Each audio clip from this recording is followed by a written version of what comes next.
नमस्कार दोस्तों। आज फिर हम रायपुर डिवीज़न में जो JEE-TRD का पेपर 8 से 2024 को हुआ था उसका पार्ट 3 लेके आए हैं। तो शुरू करते हैं। Question number 71, which system is use for material management in the railway. Railway में सामग्री प्रबंधन के लिए कौन सी प्रणाली का उपयोग किया जाता है? तो ऑप्शन दिया है ERP प्रणाली या SAP प्रणाली या इन्वेंट्री मैनेजमेंट सिस्टम या MRP प्रणाली।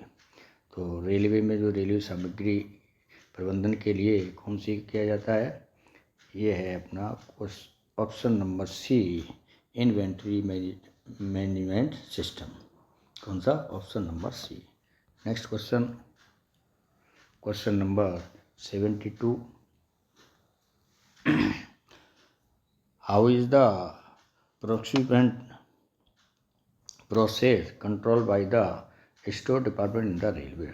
रेलवे में स्टोर विभाग द्वारा खरीद प्रक्रिया को कैसे नियंत्रित किया जाता है? तो ऑप्शन दिए हैं सेंट्रलाइज प्रोक्यूरमेंट सिस्टम, केंद्रीय खरीद प्रणाली या वेंडर सिलेक्शन प्रणाली, विक्रेता चयन प्रणाली या टेंडर सिस्टम, निविदा प्रणाली या लोकल प्रोक्यूरमेंट सिस्टम, लोकल खरीद प्रणाली।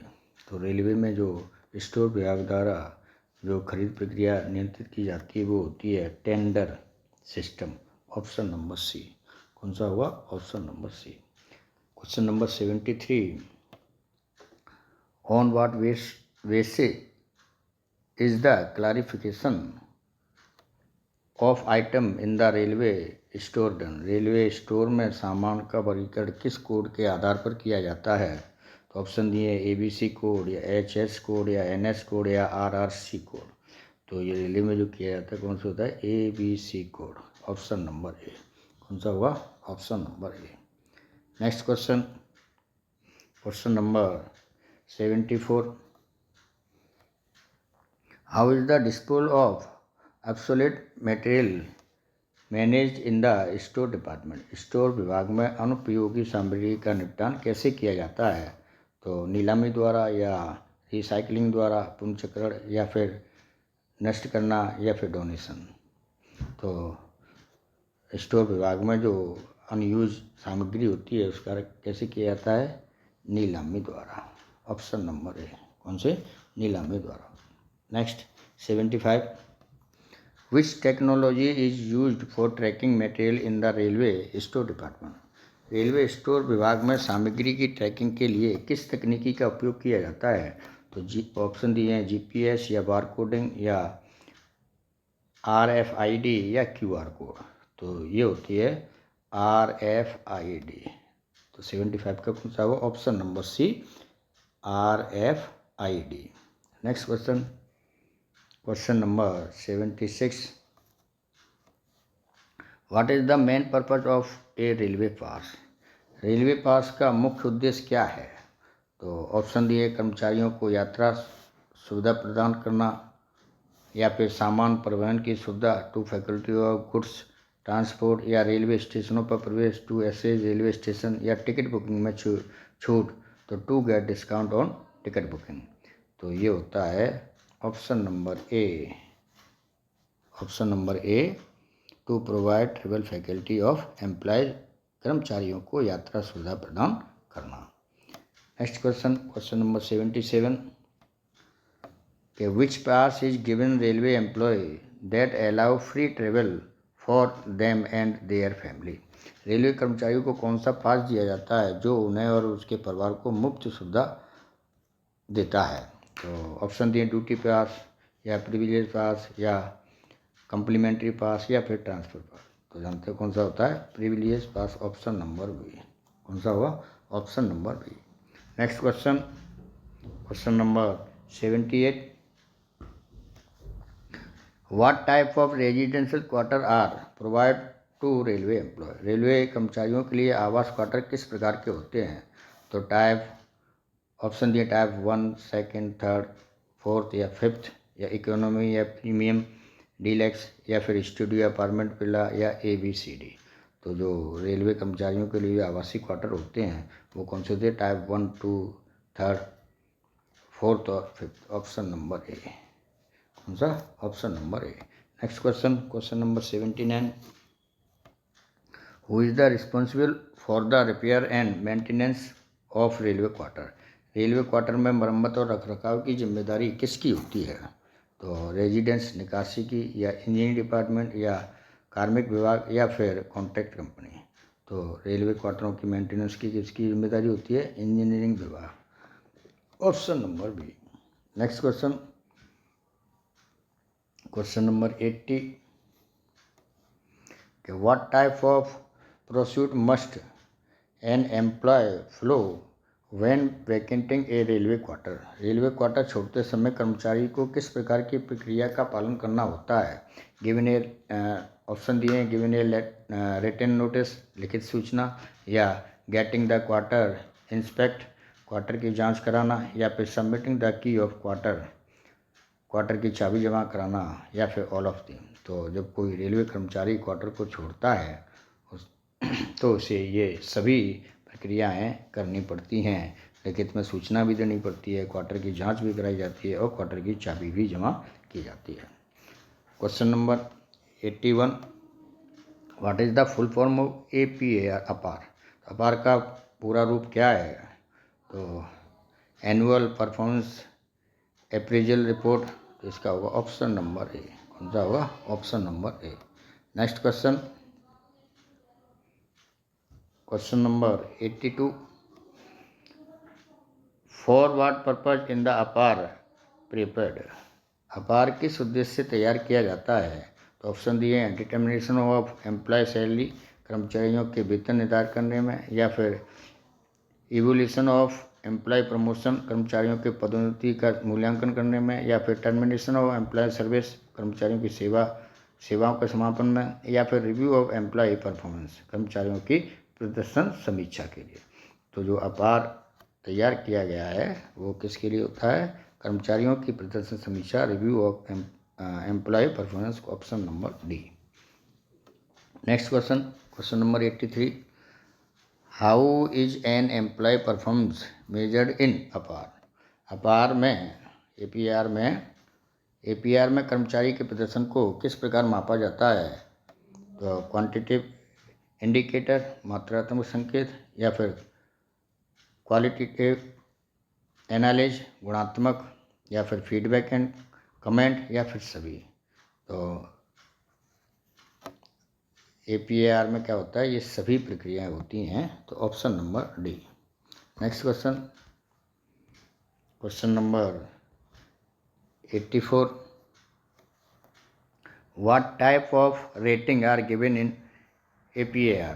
APAR में दी गई रेटिंग किस प्रकार की होती है? तो उत्कृष्ट, बहुत अच्छा, या संतोष, या संतोषजनक, या ABCDEF, या 1 से 10, या फिर इन परसेंटेज में? तो जो APAR में जो रेटिंग दी जाती है वो कौन सी दी जाती है? एक्सीलेंट, वेरी गुड, या गुड, या सेटिस्फाई, या unsatisfy, option number A. Next question, question number 85,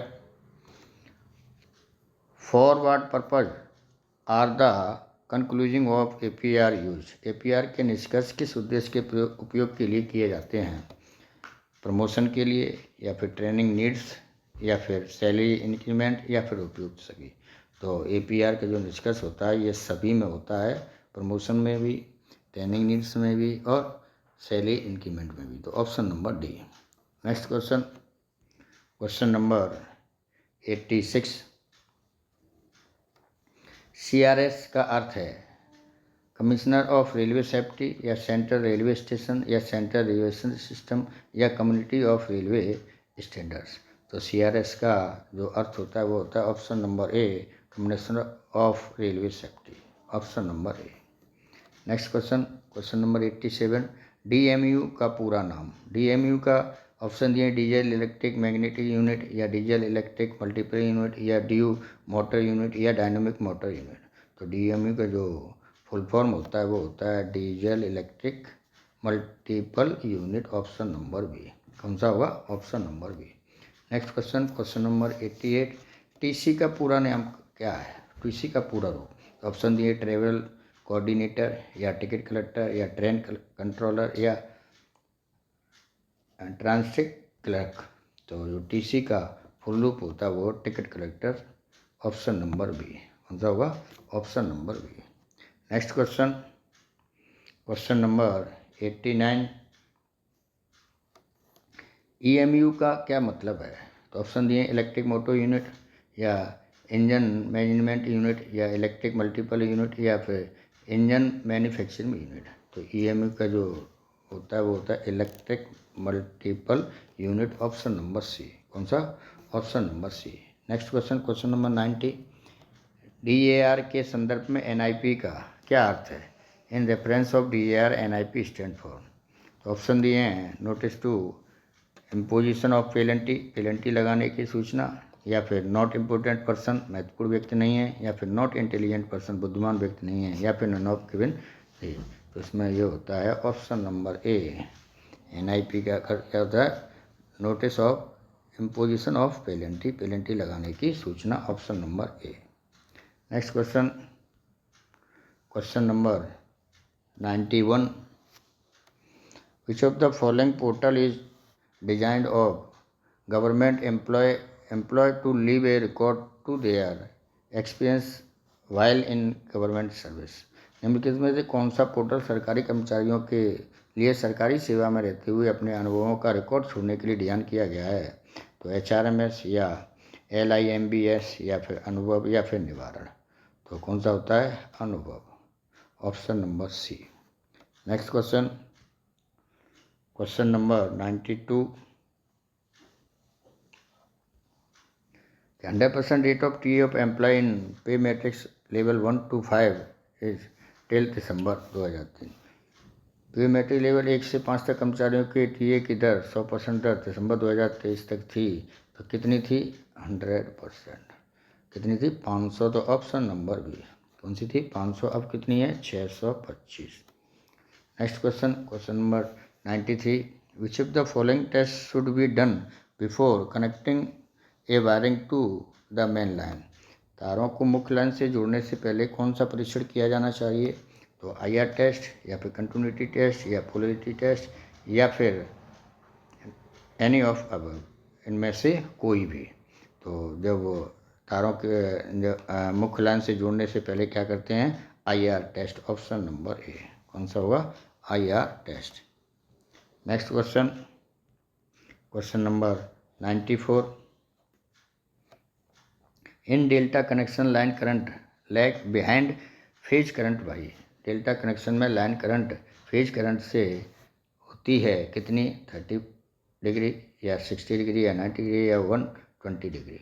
तो कौन सी होती है ये? 30 डिग्री, ऑप्शन नंबर ए। कौन सी? Option number A. Next question, question number 95, Kelvin bridge is use to measure. Kelvin bridge का उपयोग किसे मापने के लिए किया जाता है? तो करंट के लिए, या कैपेसिटेंस के लिए, या फिर इंडक्टेंस के लिए, या फिर लो रेजिस्टेंस के लिए।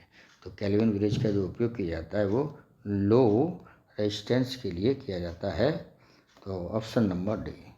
Next question, question number 96, the instrument is used for detecting electric current. विद्युत प्रवाह का पता लगाने के लिए किस उपकरण का प्रयोग किया जाता है? तो गैल्वेनोमीटर का, या ट्यूब टेस्टर का, या अल्टीमीटर का, या फेथोमीटर का। तो कौन से का? गैल्वेनोमीटर का, ऑप्शन नंबर ए। कौन सा? Option number A. Next question 97, Fleming right hand rule is use to find the. Fleming के दाएं हाथ के नियम का उपयोग किस लिए किया जाता है? तो डायरेक्शन ऑफ रोटेशन, घूर्णन की दिशा के लिए, या डायरेक्शन ऑफ फ्लक्स की दिशा के लिए, डायरेक्शन ऑफ EMF, या EMF की दिशा के लिए, डायरेक्शन ऑफ टॉर्क। तो फ्लेमिंग के दाएं हाथ का नियम किया जाता है EMF of direction of EMF, option number C. कौन सा? EMF की दिशा के लिए। Question number 98, the laminated core are used in transformer to reduce. Laminated core का उपयोग ट्रांसफार्मर में किस हानि को कम करने के लिए किया जाता है? तो मैग्नेटिक लॉस, चुंबकीय हानि के लिए, या फ्लक्स लीकेज के लिए, या eddy current losses, eddy current आने के लिए, या इनमें से कोई नहीं। तो लैमिनेटेड कोर का उपयोग किस लिए किया जाता है? किस हानि को रोकने के लिए? तो एडी करंट लॉस को रोकने के लिए ही हम ट्रांसफार्मर में लैमिनेटेड कोर का उपयोग करते हैं। Next question, question number 99, SF what is the main purpose of SF6 gases in SF6CB। SF6CB में SF6 गैस का मुख्य उद्देश्य क्या है? तो प्रोवाइडिंग कूलिंग, शीतलता प्रदान करना, या प्रोवाइडिंग लुब्रिकेंट प्रदान करना, या प्रोवाइडिंग इंसुलेशन प्रदान करना, या फिर आर्क शमन के लिए। तो ये होता है ऑप्शन नंबर डी, आर्क शमन के लिए। Next question, question number 100, a no load test is performed on transformer to determine. Transformer पर नो लोड परीक्षण क्या निर्धारित करने के लिए किया जाता है? तो कोर लॉस के लिए, या कॉपर लॉस के लिए, या एफिशिएंसी के लिए, या फिर मैग्नेटिक करंट एंड लॉस के लिए। तो ये जो नो लोड टेस्ट किया जाता है वो मैग्नेटिक करंट एंड लॉस के लिए, चुंबकीय धारा हानि के लिए। Option number D. Next question, question number 101, 101, what is the main object of राजभाषा इन इंडियन रेलवे। भारतीय रेलवे में राजभाषा का प्रमुख उद्देश्य क्या है? तो ऑप्शन दिए हैं, संवैधानिक अधिकार का पालन, या फिर राजभाषा को संरक्षित करना, या फिर भारतीय संघीय संरचना के अनुसार काम करना, या फिर सभी। इसका होगा ऑप्शन नंबर डी। कौन सा होगा? Option number D. Next question, question number 102, 102, who conduct disciplinary inspection of राजभाषा इन द रेलवे। रेलवे में राजभाषा के लिए अनुशासनात्मक निरीक्षण कौन करता है? तो ऑफिशियल लैंग्वेज डिपार्टमेंट, राजभाषा विभाग, या फिर कमिश्नर आयुक्त, या फिर मिनिस्ट्री ऑफ रेलवे अफेयर, गृह मंत्रालय, या फिर इंस्टीट्यूशनल अथॉरिटी, संस्थाएं अधिकारी। तो रेलवे में राजभाषा के जो अनुशासनात्मक निरीक्षण कौन करता है? तो ये है राजभाषा विभाग। Option number A. Next question, question number 103, how are all the राजभाषा related communication in the railway presented. Railway में राजभाषा संबंधी सभी सूचनाओं को किस प्रकार के विचार संवाद में प्रस्तुत किया जाता है? तो हिंदी और अंग्रेजी में, या राजभाषा विभाग द्वारा, या राजभाषा संवाद के द्वारा, या उपयुक्त सभी। तो किस में किया जाता है? In Hindi, in English language. तो ऑप्शन नंबर ए, हिंदी और अंग्रेजी भाषा में। Next question 104, the letter receipted absolute in Hindi language should be replied. Hindi में प्राप्त 100% पत्रों के उत्तर किस भाषा में दिए जाने चाहिए? तो इंग्लिश में, हिंदी में, या हिंदी इंग्लिश दोनों में, या हिंदी इंग्लिश मतलब दो भाषी में। तो हिंदी क्या होगा? हिंदी के जो प्राप्त पत्र होंगे उनका उत्तर हिंदी में ही दिया जाना चाहिए। Option number B. कौन सा? Option number B. Next question 105, none of the document comes under official language section 3। राजभाषा अधिनियम के धारा 3 के अंतर्गत आने वाले दस्तावेज का नाम क्या है? जनरल ऑर्डर, या फिर सर्कुलर, या फिर एप्लीकेशन, या फिर फॉर्म। तो इसका होगा ऑप्शन नंबर ए, जनरल ऑर्डर, सामान्य निर्देश। 106, question number, which the foregone include in the 8th schedule of the constitution. तो अष्टम अनुसूची में शामिल विदेशी भाषा क्या है? तो डोंगरी, नेपाली, या देवनागरी, या फिर हिंदी। तो जो नेपाली भाषा है वो कौन सी है? विदेशी भाषा है। तो ऑप्शन नंबर बी। कौन सा होगा? Option number B. Next question, question number 107, in which of the following single language may be use. निम्नलिखित में से केवल एक ही भाषा का प्रयोग किया जाता है? लेटर रीड, पत्रशीट, या फाइल कवर, या फिर विजिटिंग कार्ड, या फिर नोटिंग। तो इसमें नोटिंग में एक भाषा का प्रयोग किया जाता है। Option number D. Next question 108, राजभाषा नियम के अनुसार पश्चिम बंगाल क्षेत्र किस क्षेत्र में आता है? तो क क्षेत्र में, ख क्षेत्र में, या ग क्षेत्र में, या घ क्षेत्र में। तो जो पश्चिम बंगाल आता है वो कौन सी में आता है? ग क्षेत्र में, सी रीजन। कौन सा? ग क्षेत्र में। Next question, question number 109, railway board राजभाषा कार्यान्वयन समिति के अध्यक्ष कौन होते हैं? तो चेयरमैन रेलवे बोर्ड, अध्यक्ष रेलवे बोर्ड, या डायरेक्टर ऑफिशियल लैंग्वेज निर्देशक राजभाषा, या ministry of railway minister of railway rail मंत्री, या इनमें से कोई नहीं। तो जो रेलवे बोर्ड भाषा राजभाषा कानून समिति होती है इसके अध्यक्ष कौन होता है? तो इसका होगा ऑप्शन नंबर ए, अध्यक्ष रेलवे बोर्ड। कौन सा होगा? Option number A. Next question 110, राजभाषा आयोग का गठन कब हुआ था? तो 1955, 1960, 1963 या 1967? तो ये होता है 1955, ऑप्शन नंबर ए। दोस्तों आज हमने SECR जोन में जो रायपुर डिवीज़न में JEE-TRD के पेपर 8 से 2024 को हुआ था उसके तीसरे पार्ट के क्वेश्चनों के बारे में चर्चा की। आशा करता हूँ आपको ये वीडियो पसंद आया होगा। तो मेरे चैनल को लाइक, सब्सक्राइब और शेयर करें।